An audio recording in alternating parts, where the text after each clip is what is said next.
இணைந்திருக்கிறோம் நேயர்களே. பத்திரிகைகள் பார்வையோடு வழமை போலவே இன்றைய தினமும் கைவசம் 4 பத்திரிகைகள் இருக்கிறது. முதலிலே வலம்புரி நாளிதழின் செய்திகளோடு இணைந்திருக்கலாம். வலம்புரி நாளிதழுடைய பிரதான தலைப்பு செய்தியாக மாகாண சபை தேர்தலை விரைவில் நடாத்துவதே அரசின் எதிர்பார்ப்பு. அமைச்சர் நலிந்த ஜெயதிச தெரிவிப்பு.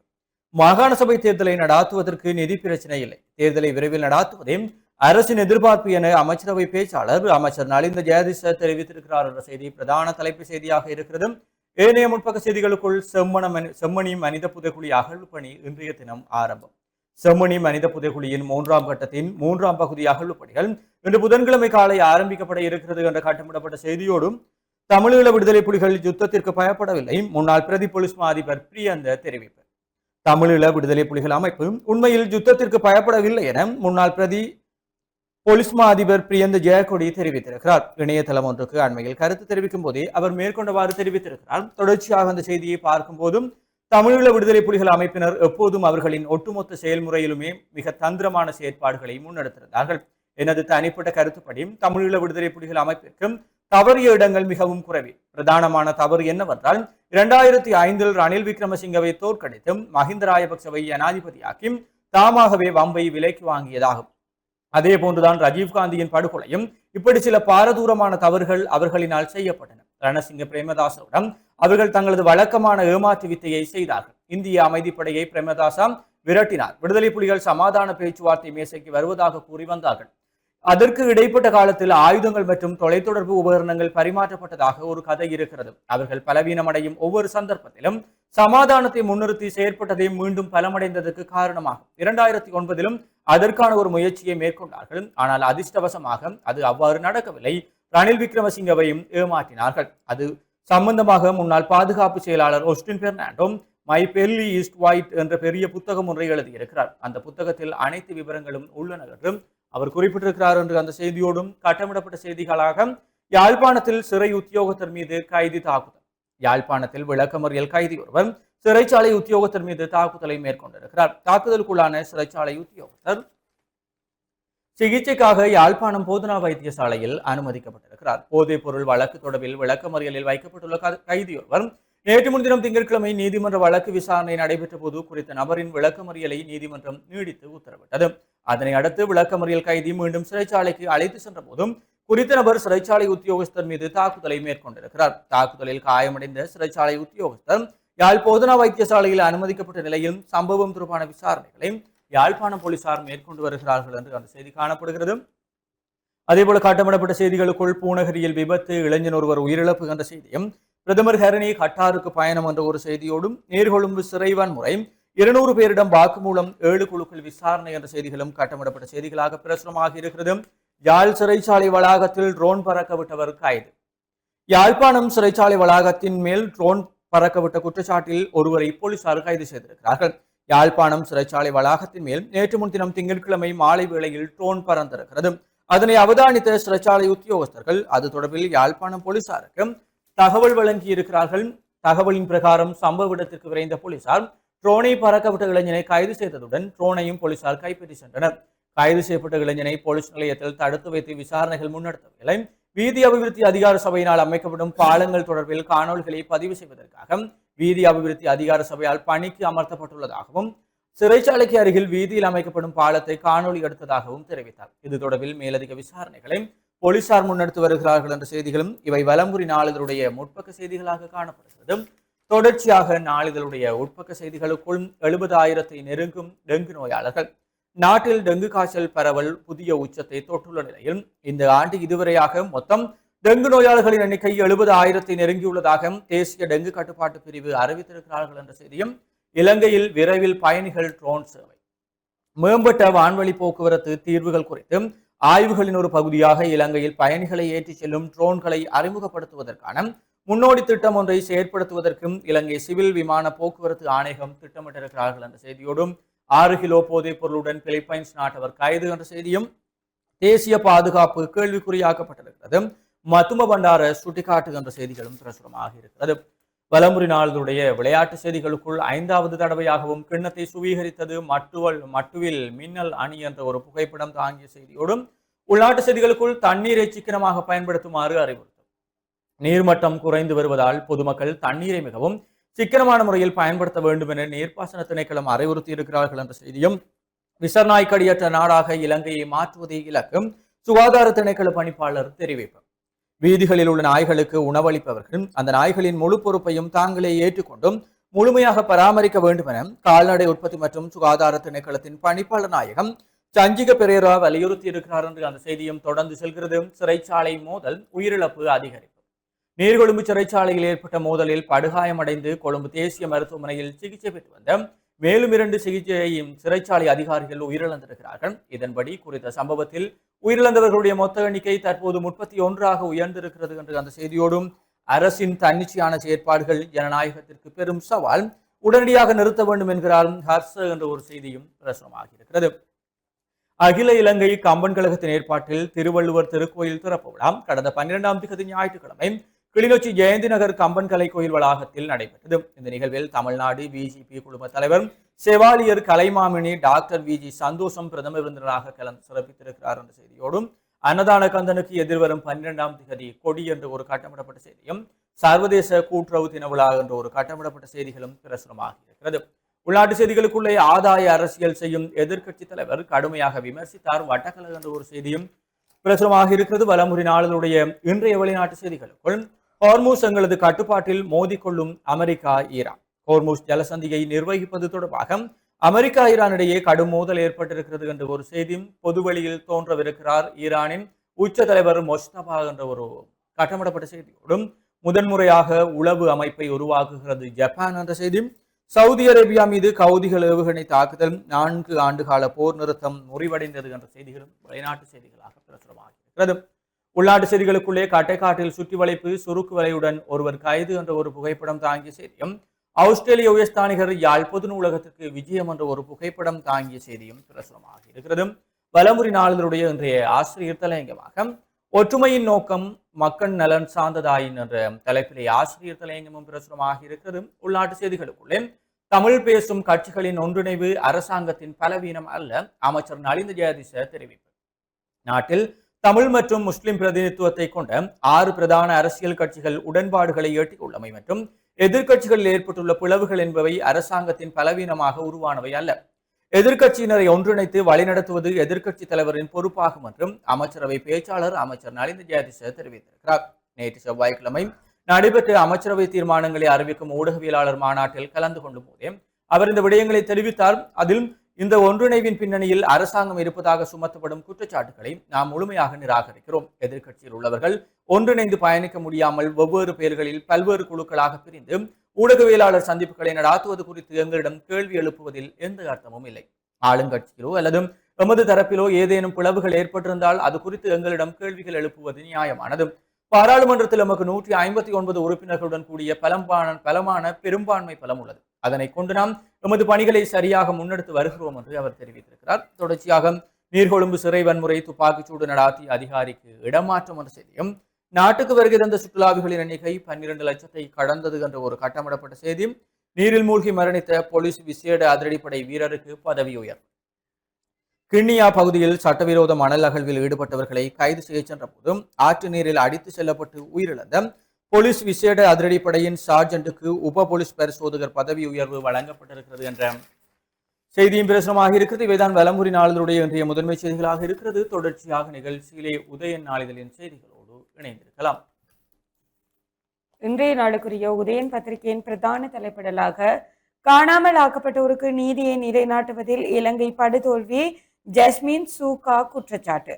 இலங்கையில் வலிந்து காணாமல் ஆக்கப்பட்டவர்கள் விவகாரத்தில் நீதியை நிலைநாட்டுவதிலும் உண்மைகளை கண்டறிவதிலும் அடுத்தடுத்து ஆட்சிக்கு வந்த அரசாங்கங்கள் திட்டமிட்ட முறையில் தோல்வியடைந்திருக்கின்றன என்று சர்வதேச உண்மை மற்றும் நீதி திட்டம் வெளியிட்ட அறிக்கையில் குற்றம் சாட்டப்பட்டிருக்கின்றது என்ற பிரதான தலைப்பிடலோடு இன்றைய நாளுக்குரிய உதயன் பத்திரிகை பிரசுரமாக இருக்கிறது. தொடர்ச்சியாக ஏனைய முற்பக்க செய்திகளுக்குள், புதிய கூட்டணியை உருவாக்க எமக்கு எந்த அவசியமும் இல்லை, அரச தரப்பு அறிவிப்பு. ஆளுங்கட்சியின் பக்கம் 159 எம்பிக்கள் உள்ளனர். எனவே புதிய கூட்டணிகளை உருவாக்க வேண்டிய தேவைப்பாடு அரசாங்கத்திற்கு கிடையாது என்று அமைச்சரவை பேச்சாளரும் அமைச்சருமான நலிந்த ஜெயதிச தெரிவித்திருக்கின்றார் என்ற அந்த செய்தியும், வடக்கு கிழக்கில் ஒரு தலைபட்சமாக செயற்படக்கூடாது, தொல்லியல் திணைக்களத்திடம் தமிழரசு கட்சி கோரிக்கை. வடக்கு மற்றும் கிழக்கு மாகாணங்களில் தொல்லியல் திணைக்களம் முன்னெடுத்து வரும் ஒரு தலைப்பட்சமான செயற்பாடுகளுக்கு முற்றுப்புள்ளி வைக்கப்பட்டு அனைத்து தரப்பினரும்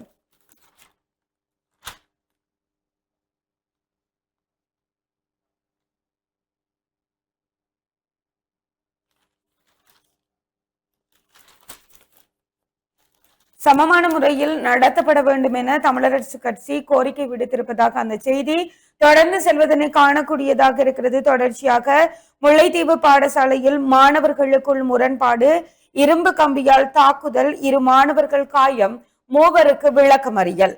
முல்லைத்தீவில் உள்ள பாடசாலை ஒன்றில் சக மாணவர்கள் மீது இரும்பு கம்பியால் கொடூரமான முறையில் தாக்குதல் நடத்திய அதே பாடசாலையைச் சேர்ந்த உயர்தர மாணவர்கள் 3 பேர் கைது செய்யப்பட்டு விளக்கமறியலில் தடுத்து வைக்கப்பட்டிருக்கின்றனர் என்ற அந்த செய்தியும் இங்கே பிரச்சனமாக இருக்கிறது. தொடர்ச்சியாக கட்டமிடப்பட்ட செய்திகளுக்குள் பூநகரியில் விபத்து, இளைஞன் பரிதாப சாவு என்ற தலைப்பிடலோடு ஒரு செய்தியும், செம்மணி புதைகுழி மீண்டும் இன்று முதல் அகழ்வு பணிகள் என்ற தலைப்பிடலோடு இன்னொரு செய்தியும் இங்கே பிரச்சனமாக இருக்கிறது. தொடர்ச்சியாக செய்திகளுக்குள் கூட்டணி அல்ல குட்டிச்சுவர், அமைச்சர் சந்திரசேகர் வியாக்கியானம் என்ற தலைப்பிடலோடு ஒரு செய்தியும், கிஷோரின் பதவி நீக்க வழக்கு ஆளுநர் தரப்புக்கு நீதிமன்றம் கெடு போன்ற செய்திகளும் இன்றைய நாளுக்குரிய உதயன் பத்திரிகையினுடைய முற்பக்க செய்திகளாக பிரசுரமாக இருக்கின்றன. தொடர்ச்சியாக உட்பக்க செய்திகளுக்குள் முதலாம் தர சேர்க்கை சுற்றறிக்கை, பழைய சுற்றறிக்கைக்கு சாயம் பூசலை ஆசிரியர் சங்கம் குற்றச்சாட்டு.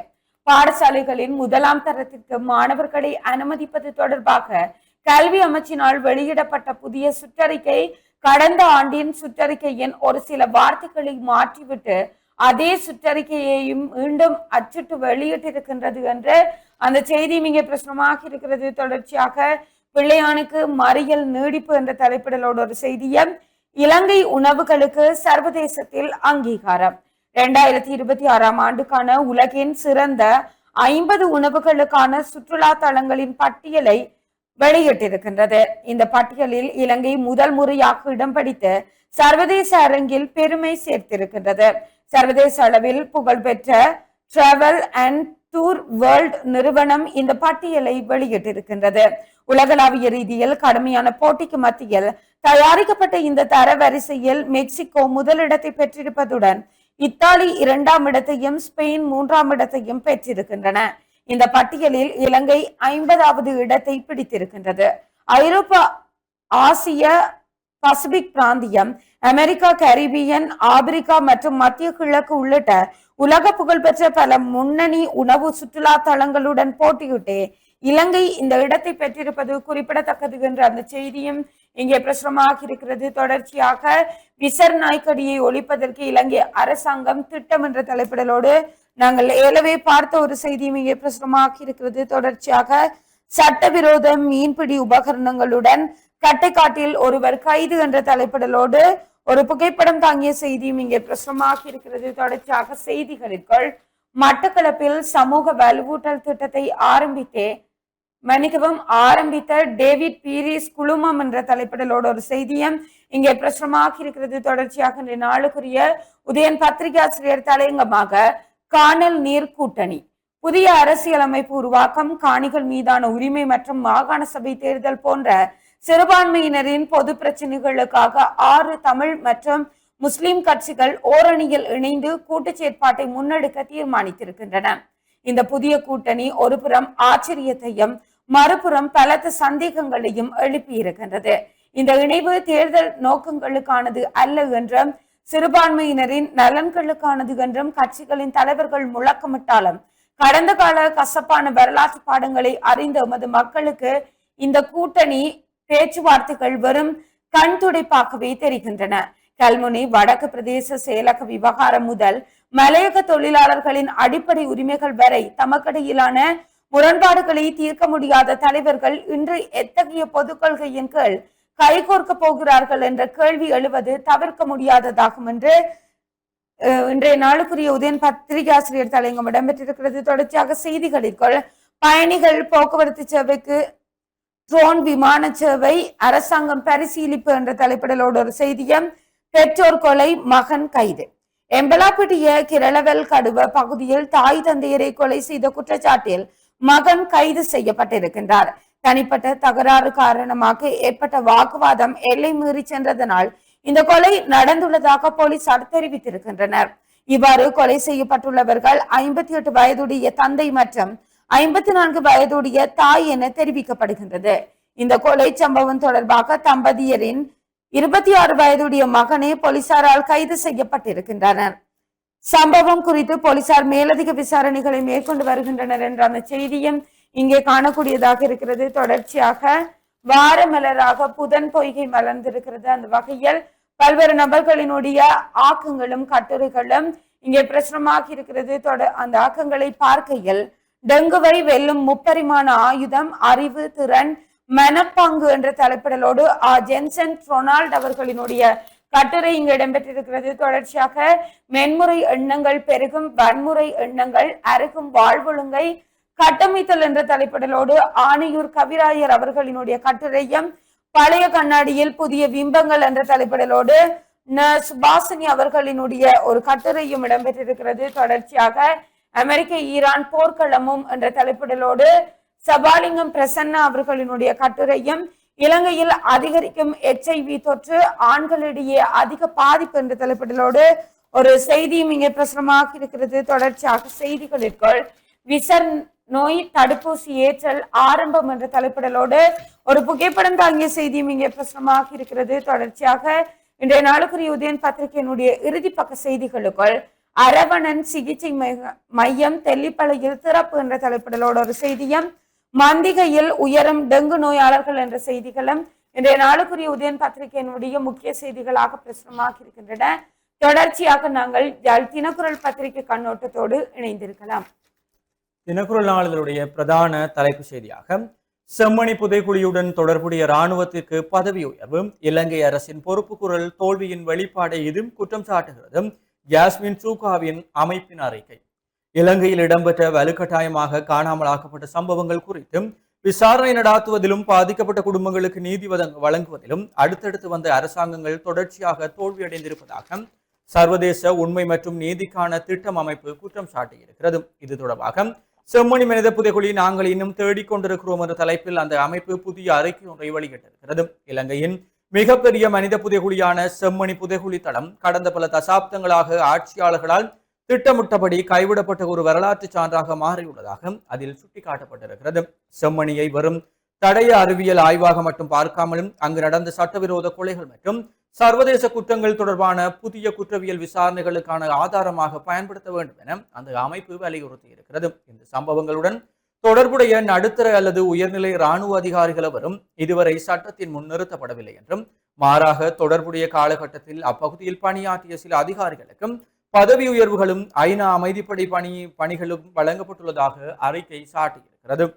கடந்த ஜூன் மாதம் செம்மணி பகுதிக்கு வருகை தந்த நீதி அமைச்சர் ஹர்ஷன நாணயக்கார 1998 சம்பவங்கள் குறித்து தகவல்கள் அரசிடம் இல்லை என்றும் குற்றவாளிகளை காணாமலாக்கப்பட்டவர்களின் குடும்பங்களோ அடையாளங்கள் காட்ட வேண்டும் என்றும் கூறியிருந்த நிலையில் விசாரணைகளை தொடங்குவதற்கான முதற்கட்ட ஆதாரங்கள் ஏற்கனவே உள்ளதாக மறுத்திருக்கிறது. சர்வதேச சட்டத்தின்படி காணாமலாக்கப்பட்டவர்களின் நிலை மற்றும் அவர்கள் இருக்கும் இடம் கண்டறியப்படும் வரை அது தொடர்ச்சியான மனித உரிமை மீறலாகவே கருதப்படும் எனவும் அந்த அறிக்கையில் மேலும் தெரிவிக்கப்பட்டிருக்கிறது என்று அந்த பிரதான செய்தி காணப்படுகிறது. ஏனைய முற்பக்க செய்திகளுக்குள் தரமற்ற இதய சாதனங்கள் கொள்முதல் விசாரணை நடாத்துமாறு சுகாதார அமைச்சிடம் CID கோரிக்கை.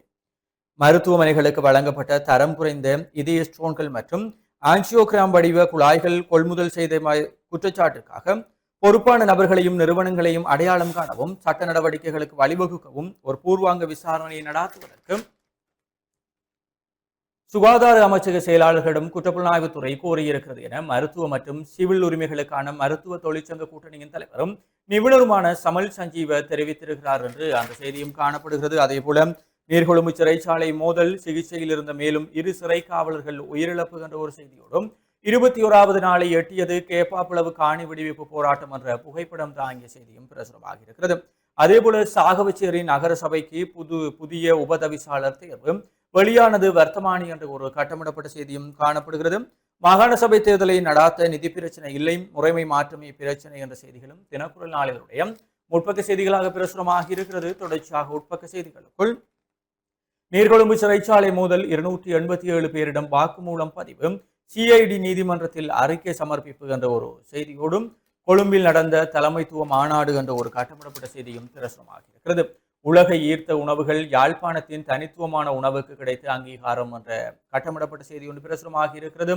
மாவட்ட மட்ட யோகா போட்டியில் வெற்றி பெற்ற மாணவர்கள் கௌரவிப்பு என்ற புகைப்படம் தாங்கிய செய்தியும், மலசல கூடத்துடன் இணைந்த குளியலறை பகுதியில் கோழி இறைச்சி விற்பனை நீண்ட நாள் செயற்பாடு வெளிச்சத்துக்கு வந்தது. வவுனியா வைரவ புளியங்குளம் பகுதியில் மலசல கூடத்துடன் இணைந்த குளியலறை பகுதியில் வைத்தும் கோழி இறைச்சி உரிக்கப்பட்டு விற்பனை செய்யப்பட்டுள்ளமை தற்போது வெளிச்சத்துக்கு வந்து இருக்கிறது. வைரவ புளியங்குளம் புகையிரத வீதியில் கதிரேசு வீதிக்கு திரும்பும் சந்தையில் உள்ள கோழி இறைச்சி விற்பனை கடை ஒன்றில் அக்கடைக்குரிய கோழிகள் மலசல கூடம் மற்றும் அதனுடன் இணைந்த பகுதிகளில் வைத்தும் உரிக்கப்பட்டு சுகாதார சீர்கேட்டுடன் கடையில் இறைச்சிக்காக நீண்ட காலமாக விற்பனை செய்யப்பட்டு வந்திருக்கிறது. இது தொடர்பில் பொது சுகாதார பரிசோதகர்கள் கடந்த காலங்களில் எவ்வித நடவடிக்கையும் எடுக்காத நிலையில் அது இயங்கி வந்திருக்கிறது. விசேட டெங்கு ஒழிப்பு நடவடிக்கையின் போது கிராம அபிவிருத்தி சங்கத்தினர் மற்றும் போலீசார் இணைந்து டெங்கு ஒழிப்பு வேலை திட்டத்தை முன்னெடுத்த போது சுகாதார சீர்கேட்டுடன் குறித்த கோழி இறைச்சி கடை இயங்கி வந்தமை தெரிய வந்திருக்கிறது. சுகாதார சீர்கேட்டுடன் இயங்கிய குறித்த இறைச்சி கடை தொடர்பில் சுகாதார பரிசோதகர்கள் உடனடியாக நடவடிக்கை எடுத்து நீதிமன்றத்தினூடாக சட்ட நடவடிக்கை எடுக்க வேண்டும் என்பதையும் அக்கடையின் வாடிக்கையாளர்களின் கோரிக்கை ஆகும் என்று அந்த செய்தியோடும், எத்தனை கூட்டணிகள் அமைத்தாலும் அரசாங்கத்தை அசைக்க முடியாது கடத்தொழில் அமைச்சர் சந்திரசேகர் தெரிவித்தார். எத்தனை கூட்டணிகளை அமைத்தாலும் தேசிய மக்கள் சக்தி அரசாங்கத்தை அசைக்க முடியாது என கடத்தொழில் அமைச்சர் ராமலிங்கம் சந்திரசேகர் தெரிவித்திருக்கிறார் என்ற செய்தியோடும், கலப்பட மிளகாய் தூளை விநியோகித்த மொத்த வியாபாரிக்கு 15,000 ரூபாய் அபராதம் என்ற செய்தியும், வெளிநாட்டு செய்திகளுக்குள் ஈரான் ராணுவம் தாக்குதல், குவைத்தில் அமெரிக்க தளங்கள் தரைமட்டமாகியது என்ற செய்தியோடும், சீனாவில் 28 கோடி சொத்து, உயிர் நண்பருக்கு உயிர் எழுதி வைத்த நண்பர் என்ற நட்பின் உருக்கம் என்ற ஒரு வெளிநாட்டு செய்தியும், நேபாளத்தில் வெடித்தது ஜென்சி போராட்டம், இளைஞர் தீக்குளிப்பு என்ற செய்திகள் வெளிநாட்டு செய்திகளாக பிரசுரமாகிறது.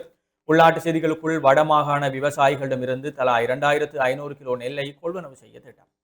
நாட்டில் உள்ள ஒவ்வொரு விவசாயியிடமிருந்தும் சுமார் 2,500 கிலோ நெல் கொள்வனவு செய்யப்படும். எனவே விண்ணப்ப படிவங்களை பெற்று விண்ணப்பிக்குமாறும் வடமாகாண நெல் சந்தைப்படுத்தல் சபையின் பதில் முகாமையாளர் தவராஜா கஜேந்திரன் கூறியிருக்கிறார் என்று அந்த செய்தியோடும், தேசிய பாதுகாப்பு கேள்விக்குறி, சிறைச்சாலை அதிகாரிகளின் உயிருக்கே பாதுகாப்பு இல்லை, ரஞ்சித் மத்தும பண்டார கண்டுபிடிப்பு என்ற ஒரு செய்தியும் பிரசுரமாக இருக்கிறது. தொடர்ச்சியாக தினக்குரல் நாளிதழுடைய இன்றைய ஆசிரியர் தலையங்கமாக தலையிடுவாரா வடக்கு ஆளுநர், யாழ்ப்பாணம் காக்கிதீவு குப்பை மூட்டினால் அதனை அண்டியிருக்கும் குடியிருப்புகளில் வாழும் மக்கள் சொல்லனா துன்பங்களை அனுபவித்துக் கொண்டிருக்கிறார்கள். இன்று நேற்றல்ல பல வருடங்களாக அந்த மக்கள் குப்பை மேடு எறிந்தால் புகை மூட்டத்தில் மூச்சு திணறாலும் சாதாரண நேரங்களில் தொற்று நோயாலும் பாதிக்கப்படுகிறார்கள். பரிதாபம் என்னவென்றால் மக்கள் படும் துன்பங்களை பார்ப்பதற்கும் அவர்களுடைய கோரிக்கைகளை கேட்பதற்கும் கூட யாரும் தயாராக இல்லை என்பதுதான். ஊடகவியலாளர்கள் பாதிக்கப்பட்ட மக்களை சந்திக்கின்ற போதும் குப்பை மேடு எரிகிற போது புகையால் மூச்சு திணறுகிறதும் குழந்தைகளை வைத்திருக்க முடியவில்லை. அதனால் எரிய தொடங்கியவுடனேயே நாங்கள் வீடுகளை விட்டு உறவினர் வீடுகளுக்கு சென்றும் மீண்டும் புகைமூட்டம் ஓய்ந்த பின்னர் தான் வீடு திரும்புகிறோம். குப்பை மேடு எரியாத சாதாரண நேரங்களில் வீடுகளில் இருக்க முடியாது, சமைக்க முடியாது, வீடுகளில் இலையான்கள் பெருகிக் கொண்டே இருக்கிறது, துர்நாற்றம் வேறு. பறவைகள் கழிவுகளை கொண்டு வந்து கிணறுகளிலும் வீடுகளிலும் போட்டுவிட்டு செல்கின்றன. குழந்தைகளுக்கு வயிற்றோட்டம் போன்ற தொற்று நோய்கள் ஏற்பட்டு வருகின்றது. இத்தனை துன்பங்களுக்கு மத்தியில் தான் நாங்கள் வாழ்கிறோம். கடந்த காலங்களில் இலையான்களை கட்டுப்படுத்த மருந்து தெளிப்பார்கள், இப்போது அதுவும் இல்லை. நாங்கள் முறைப்பாடு சொல்லாத அதிகாரிகளே இல்லை. ஆனால் எங்களுடைய இந்த நிலைமைக்கு ஒரு நிரந்தரமான தீர்வை யாரும் பெற்றுக் கொடுக்கவில்லை என மக்கள் கூறுகின்றனர். இதற்கு யார் பொறுப்பு? குப்பை கொட்டுவதற்கு வேறு இடமில்லை, வேறு வழியில்லை என பதிலளித்து விட்டு இருக்க முடியுமா? குப்பை மேட்டினால் பாதிக்கப்படும் மக்களுக்கு அதிகாரிகள் பதிலளிக்க தேவையில்லையா? ஆகவே இது மிக மோசமான மற்றும் மிலேச்சத்தனமான நடவடிக்கையாகும். நாட்டில் கிளீன் ஸ்ரீலங்கா என்ற தேசிய திட்டம் நடைமுறையில் உள்ளது. ஆனால் குப்பை மேட்டால் பாதிக்கப்படும் மக்களுக்கு பதிலளிக்க முடியவில்லை. வடக்கு ஆளுநர் யாழ் மாவட்டத்தில் மிக நீண்ட காலம் அரச நிர்வாக சேவையில் இருந்த ஒருவர், யாழ் மாவட்ட செயலராகவும் பதவி வகித்த ஒருவர். அவர் இந்த மக்களுடைய பிரச்சனைகளை மிக தெளிவாக அறிந்தவர் என்ற போதும் இதுவரையில் மக்களுடைய பிரச்சனையில் ஆளுநர் தலையிடாதது ஏன்? இங்குள்ள உள்ளூராட்சி சபைகளை நம்பி எந்த பயனும் இல்லை, இங்குள்ள அதிகாரிகளை நம்பி எந்த பயனும் இல்லை. அவர்களுக்கு குப்பை கொட்ட மட்டும்தான் தெரிகிறது. ஆக வடக்கு ஆளுநர் இந்த விடயத்தில் தலையிட்டு பாதிக்கப்பட்ட மக்களை நேரடியாக சென்று பார்வையிட வேண்டும்.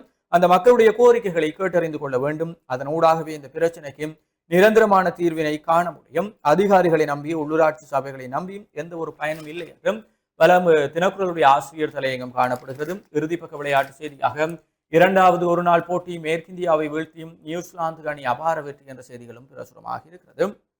இதுதான் தினக்குரல் பத்திரிகையினுடைய இன்றைய முதன்மை செய்திகளாகவும் புலந்திருக்கக்கூடிய ஏனைய நாளிதழ்களுடைய முக்கிய செய்திகளாகவும் இருக்கிறது.